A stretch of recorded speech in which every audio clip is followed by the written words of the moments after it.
एक महात्मा की कथा आपको सुनाऊं। श्री अवध की एक धर्मशाला में एक सज्जन आकर ठहरे।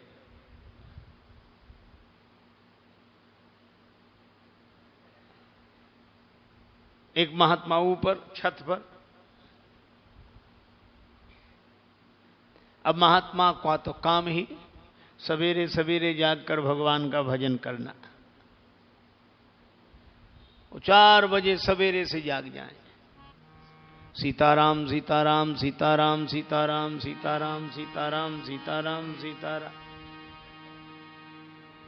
अब महात्मा के भजन का समय और उन सज्जन के सोने का समय है।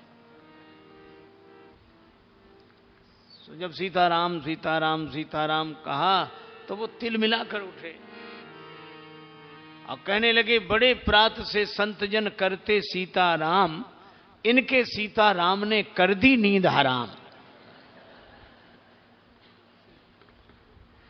सीताराम सीताराम डांट कर बोले, बंद करो ये कीर्तन। महात्मा बोले, भैया भगवान का कीर्तन बंद क्यों करा रहे हो? भगवान तो सबको देते हैं,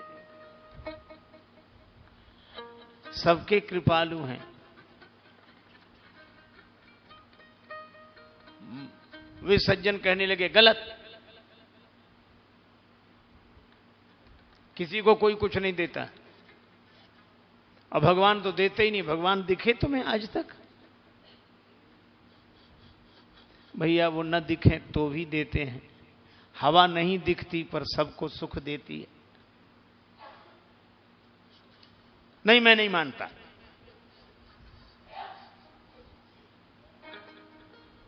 उन सज्जन ने कहा कि अगर भगवान मुझे देंगे तो मैं मान लूंगा। 24 घंटे का समय देता हूं। अगर भगवान ने हमें दिया तो मैं तुम्हारा चेला बन जाऊंगा, और नहीं दिया तो तुम्हारा भला नहीं। महात्मा भी भगवान के भरोसे बोले, जाओ ठीक है, हम यहीं हैं। वे सज्जन चले गए घोर जंगल में कि 24 घंटे की तो बात ही है, यहां कौन देने आता है, जहां जंगल में कोई किसी को दिखाई ही नहीं देता। अच्छा, जंगल में फिर भी दिख जाएंगे तो एक काम करें, क्या? बट वृक्ष था।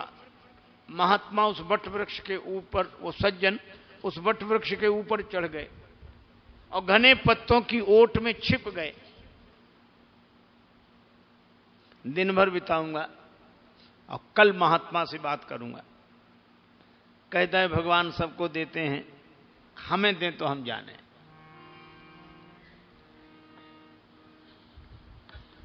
थोड़ी देर में बंजारे निकले उधर से। बंजारों ने सोचा बट वृक्ष की छाया है, जंगल है, यहां बैठकर भोजन करते हैं। तो वहीं वो भोजन बनाने लगे। अब ये ऊपर से देख रहा है कि महात्मा की बात कुछ तो सच है, भोजन आ गया यहां, लेकिन मैं देखूंगा ही नहीं, करूंगा नहीं तो कोई मुझे खिलाएगा कैसे? उन लोगों ने भोजन बनाया और बेचारे भोजन बना के खाकर का रास्ते के लिए रख लें, बांध रहे थे। तब तक शोर सुनाई दिया, डाकू आ रहे, डाकू आ रहे, डाकू आ रहे, डाकू। और डाकुओं का नाम सुना तो बंजारे भागे, भोजन वहीं छोड़कर। अब इसने देखा कि भोजन तो रखा है। अब बंजारे तो भाग गए भोजन वहीं छोड़कर।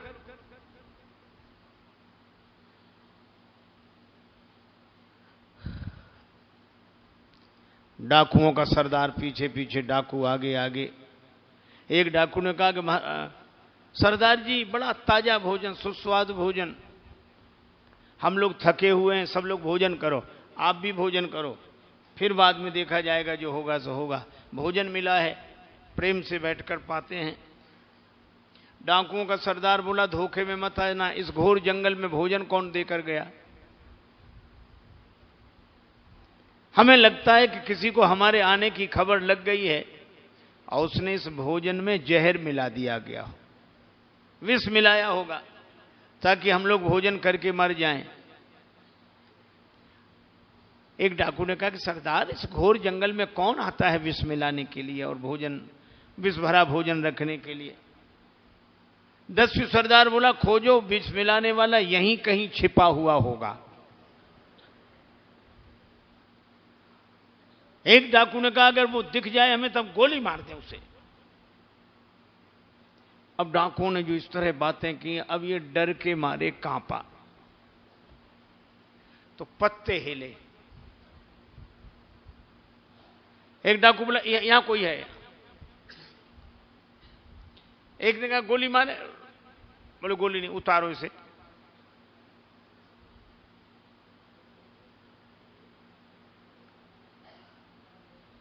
नीचे उतरकर बोला, गोली मत मारो, गोली मत मारो, सुनी बोली सुभीत भरी, आकर तुम्हारा सब हुक्म बजाऊंगा, संग में रहूंगा, सेवा सब करूंगा और जो भी कहोगे बोझ सर पे उठाऊंगा।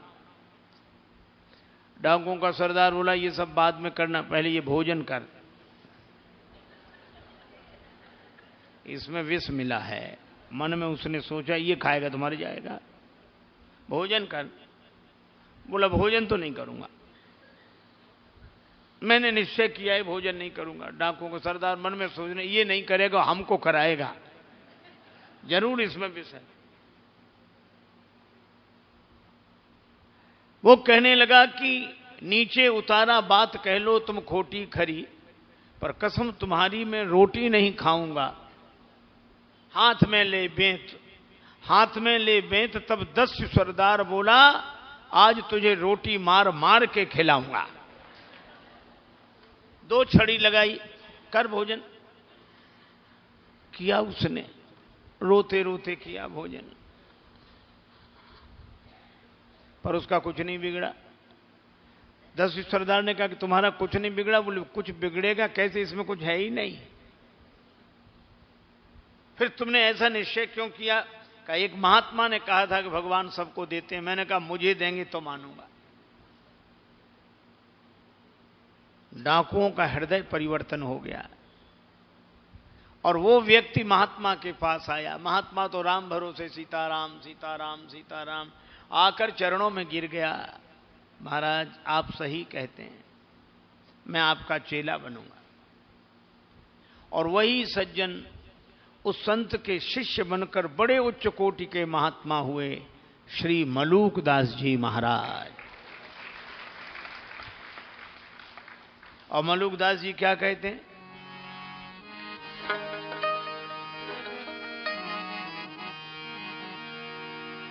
अजगर करे न चाकरी, पंछी करे न काम, दास मलूका यूं कहें सबके दाता राम।